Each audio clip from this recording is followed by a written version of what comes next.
नमस्कार. लहान मुलांना अंक कसे शिकवायचे हा प्रश्न आपल्याला अनेकदा पडतो नाही का? पण काळजी करू नका. आज आपण एका अशा मजेशीर खेळाबद्दल बोलणार आहोत ज्यामुळे हे काम अगदी सोपं होऊन जाईल. चला सुरुवात एका अगदी सोप्या प्रश्नापासून करूया. खरं तर आपण अंक शिकतो ते आपल्या आजूबाजूच्या गोष्टी मोजूनच. मग ती हाताची बोटं असोत, खाऊचे लाडू असोत किंवा खेळायच्या गोट्या. तर मग आज आपण काय काय पाहणार आहोत? सगळ्यात आधी आपण या खेळाची ओळख करून घेऊया. मग त्यासाठी लागणारा साहित्य काय आहे ते बघू. आणि हो, वेगवेगळ्या वयोगटानुसार गाणी, वस्तू आणि अचूक मोजणी कशी करायची हेही समजून घेऊया. आणि शेवटी या खेळातून मुलांचा गणिती विकास नेमका कसा होतो हेही जाणून घेऊया. तर या कृतीचं नाव आहे मोजूया आणि सांगूया. हा खेळ खास करून 3 ते 6 वर्षांच्या मुलांसाठी आहे. कारण हेच ते वय आहे जेव्हा त्यांच्या अंकज्ञानाचा आणि मोजणीचा पाया पक्का होतो. आणि हा पाया त्यांच्या पुढच्या गणित शिकण्यासाठी खूप महत्त्वाचा असतो. आणि सगळ्यात चांगली गोष्ट काय आहे माहितीये? यासाठी आपल्याला बाजारात जाऊन काही विकत आणायची अजिबात गरज नाहीये. आपल्या घरात ज्या वस्तू सहज मिळतात त्यातूनच आपण हे सगळं साहित्य जमा करू शकतो. चला तर मग बघूया काय काय लागतंय. आपल्याला फक्त काही छोट्या वस्तू लागतील, जसं की घरातले मणी, छोटे खडे, चिंचोके किंवा अगदी बटणंसुद्धा चालतील. त्यासोबतच 1 ते 10 अंक लिहिलेली कार्ड्स आणि या सगळ्या वस्तू ठेवण्यासाठी एखादी छोटी टोपली किंवा वाटी. बस झालं. चला तर सुरुवात करूया सगळ्यात लहान गटापासून, म्हणजे 3 ते 4 वर्षांच्या मुलांपासून. या वयात आपलं मुख्य उद्दिष्ट आहे की गाण्यांच्या माध्यमातून त्यांना अंकांचा आवाज आणि त्यांचा क्रम यांची ओळख करून द्यायची. गाण्यातून अंक किती पटकन लक्षात राहतात बघा. गाण्याच्या तालात 1 2 3 काम करू छान. आणि मग हे गाणं पुढे कसं जातं? 4 5 6 स्वच्छतेने राहा. अंकांसोबत एक चांगली सवयी शिकवली जाते. आणखी एक सोपी पद्धत म्हणजे आपल्या शरीराचे अवयव वापरणे. आपण मुलांना विचारू शकतो, नाक किती आहे?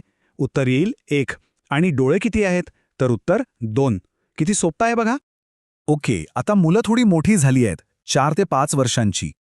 या टप्प्यावर आपण त्यांना एक खूप महत्त्वाचं कौशल्य शिकवणार आहोत. ते म्हणजे प्रत्येक वस्तूला एकच अंक जोडायचा. याला म्हणतात 1 से 1 संगती. ही प्रक्रिया खूप सोपी पण तितकीच प्रभावी आहे. यात सगळ्यात महत्त्वाचं काय तर मुलाने प्रत्येक वस्तूला हात लावूनच अंक मोजला पाहिजे. म्हणजे हा 1, हा 2 असं. त्यामुळे हा एक सुवर्ण नियमच आहे असं समजा. एका वस्तूला एकच अंक, प्रत्येक वस्तूला फक्त एकदाच मोजायचं, हे पक्क लक्षात ठेवायला हवं. आता वळूया 5 ते 6 वर्षांच्या मुलांकडे. या मुलांसाठी ही कृती थोडी अजून पुढे जाते. इथे आपण तपासणार आहोत की ती खूप साऱ्या वस्तूंमधून सांगितलेली नेमकी संख्या मोजून काढू शकतात की नाही. यातली पहिली ॲक्टिव्हिटी म्हणजे थेट सूचना देणे. उदाहरणार्थ आपण मुलाला म्हणू शकतो, बाळा मला या टोपलीतून बरोबर 7 मणी मोजून दे बघू. या वयोगटासाठी अजून एक मजेशीर खेळ आहे, तळ्याचा खेळ. काही नाही, फक्त जमिनीवर खडूने एक गोल काढायचा आणि त्यात काही खडे ठेवायचे. झालं आपलं तळं तयार. आणि मग मुलांना विचारायचं, सांग बघू आपल्या तळ्यात किती मासे आहेत? अर्थात मासे म्हणजे आपले खडे. आणि मग मूल खडे मोजून त्या संख्येचं योग्य अंक कार्ड शोधून दाखवतं. यावरून आपल्याला कळतं की त्याला ती संख्या आणि ते अंकचिन्ह दोन्ही गोष्टी किती छान समजल्या आहेत. तर आपण पाहिलं की हा खेळ किती सोपा आणि मजेशीर आहे.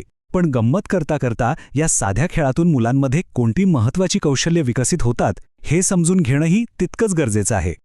सगळ्यात पहिलं म्हणजे अंक ओळख किंवा नंबर सेन्स विकसित होतो. म्हणजे मुलांना हे कळतं की 1 2 3 हे फक्त शब्द नाहीत, तर ते एका ठराविक क्रमाने येतात. दुसरं आणि हे खूप महत्त्वाचं आहे ते म्हणजे 1 से 1 संगती. अचूक मोजणी करण्याचा हा पाया आहे. म्हणजे कोणतीही वस्तू सुटत नाही आणि कोणतीही वस्तू दोनदा मोजली जात नाही. यासोबतच ही कृती परिमाण म्हणजे काय हे शिकवते की 5 म्हणजे 5 वस्तूंचा एक गट.